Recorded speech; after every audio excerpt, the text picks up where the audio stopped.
Okay, this is the second part of our video. This is supposed to be the cemetery in Cleveland, Ohio, reputed to be one of the most haunted cemeteries around here. And we're going to give you some background of what's going on here. Okay, so we're in the Erie Street Cemetery, and there are 18,000 plus bodies that are laid to rest here. And one of the most visited is Jacques, and that's who we're looking at.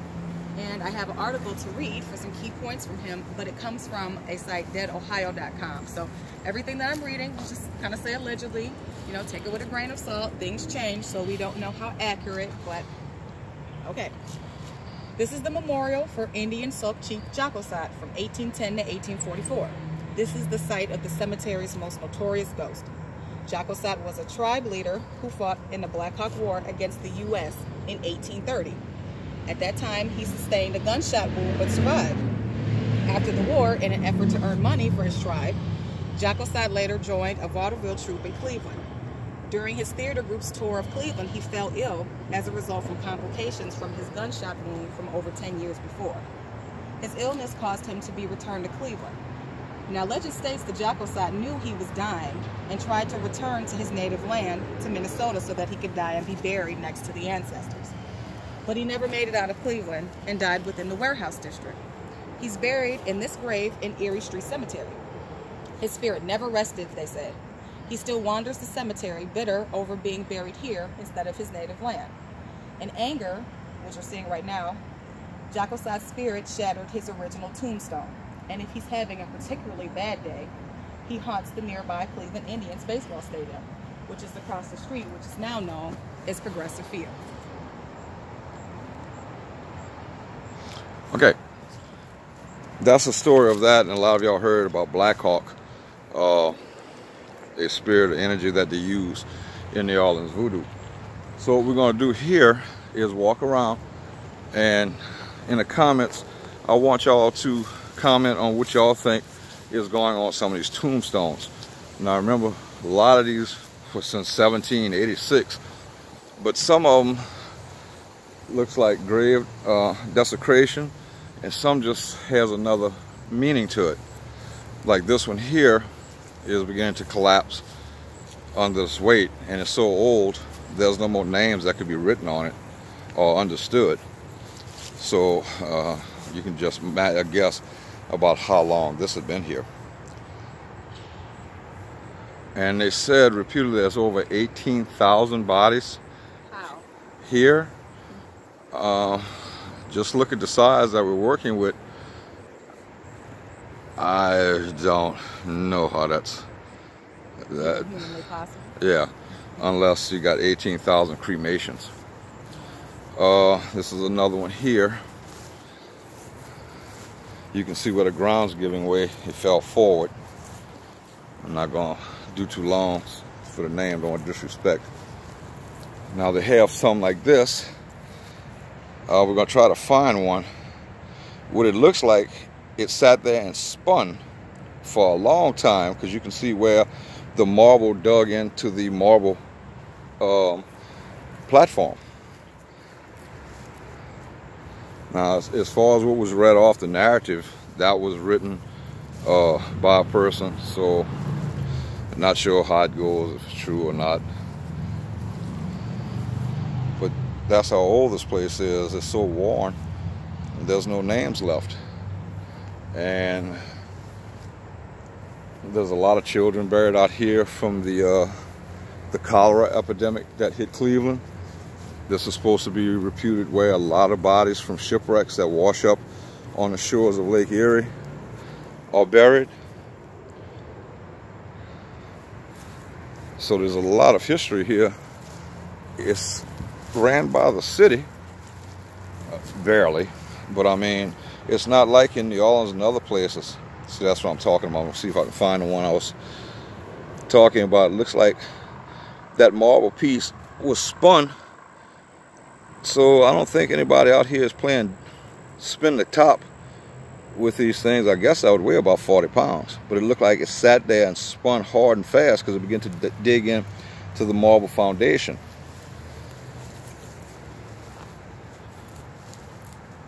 So that's what I mean. Look at the little headstones, and time worn like this one.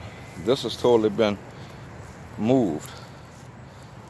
And you can see how old it is. There's no more writing on it. That's the foundation. I wouldn't, even if I wanted to do something, just walk up to it and kick it. I don't think I can move it like that. But I mean, you heard the story about the chief, and he wanted to be buried in his native soil, and they didn't. So supposedly that's why we have a hard time winning games, because he's unhappy. And that's a platform for another tomb. It's completely gone. So, and something else that always intrigues me and kind of, you know, freaks me out. The fence is the borderline of the property. Now, there's places that, this is how I was told, these are people that nobody claimed. Now, I'm not saying that this is it. Didn't have any money, and this is where they put you just on the outskirts of the land. So I can understand being like that if the numbers jived up with the 18,000 that was supposed to be here, but I don't think that number's right. You're right. That sounds too far outlandish to be true. I would like to come back here at night and run some cameras with my camera crew. This has against the union rules, so that's not gonna happen. Once again, they don't believe in guerrilla photography, so they close the gate and they have patrol. So, like I said, New Orleans cemeteries are old, but I mean, there's some weather worn like this, but I ain't never been to a cemetery that is so old. Well, like 1736. I mean, that's old. And time worn. So I don't know about the story of Jackasot like this one. I mean, that's been moved. Look at the marks it gouged into its own concrete. I mean, its own marble. Now, has time done that? Or vandals? You know, because almost at the edge. So, but when we get back to New Orleans, we're going to do an in-depth walk through the cemeteries in New Orleans. Of course, Marie Laveau's grave, Dr. John's grave, and okay, this is a perfect example of what we was talking about. What's the rest of it? I mean, we get it. I mean, this is Cleveland's oldest cemetery, but you know, something just doesn't seem right. Where is the rest of it? Where did it go? It didn't just seep into the ground. The ground didn't swallow it up. Did someone take it? Look, that's not how that tombstone was crafted. That's what we were talking about. Look, the foundation. Look, where's that?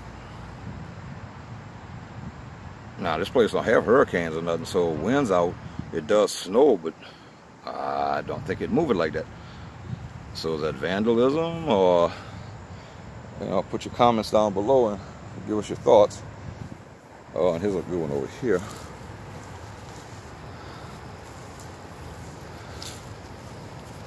And what happened to these poor people? See, it cracked and turned.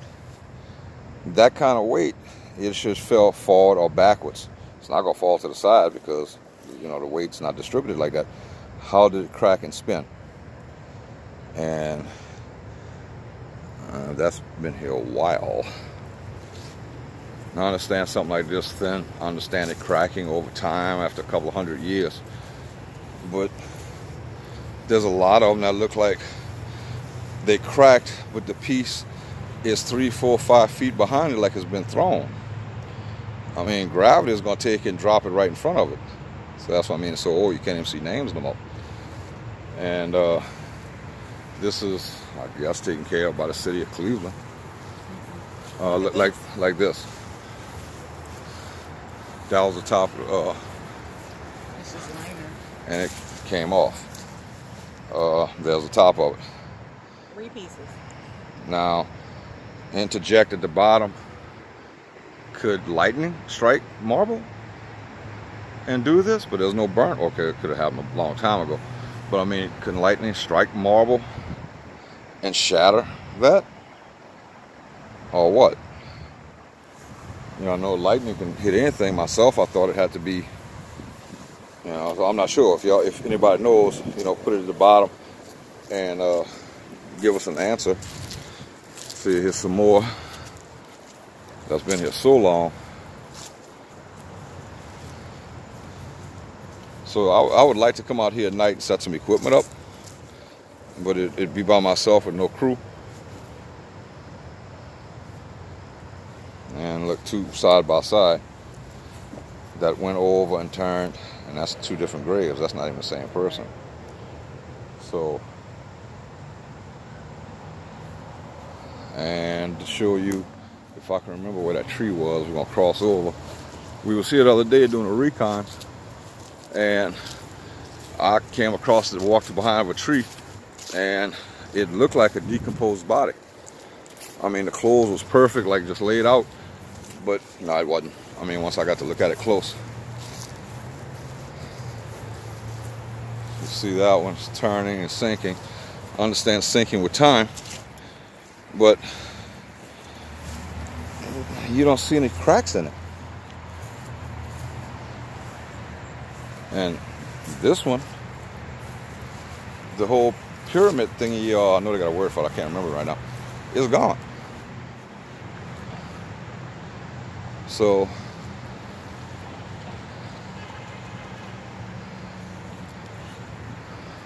downtown Cleveland Alliance, you know, I'm not exactly sure what that does. Even though you can drive there as well. And this one, breaking and then dropping perfectly like that. Looks like somebody broke it, picked it up, set it down. Standing straight up.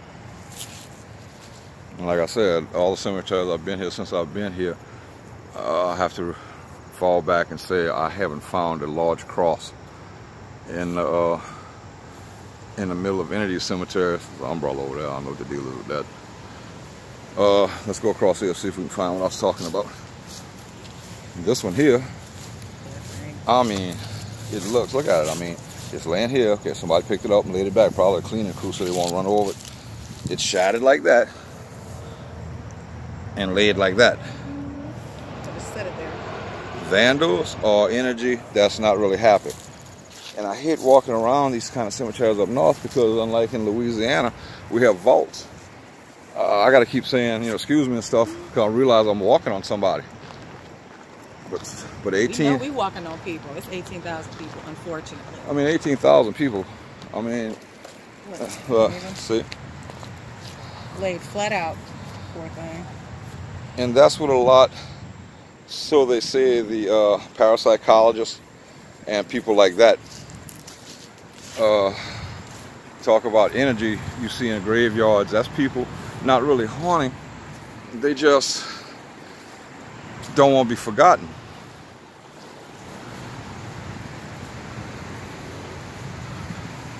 Okay, we got to move up a little bit here. I see my light flashing. And plus it's already started raining. I don't want to find out about that lightning thing. I think this is the tree. I mean, when I came across it, it looked like, you know, it was all bent, twisted. This one looked like it had been exploded.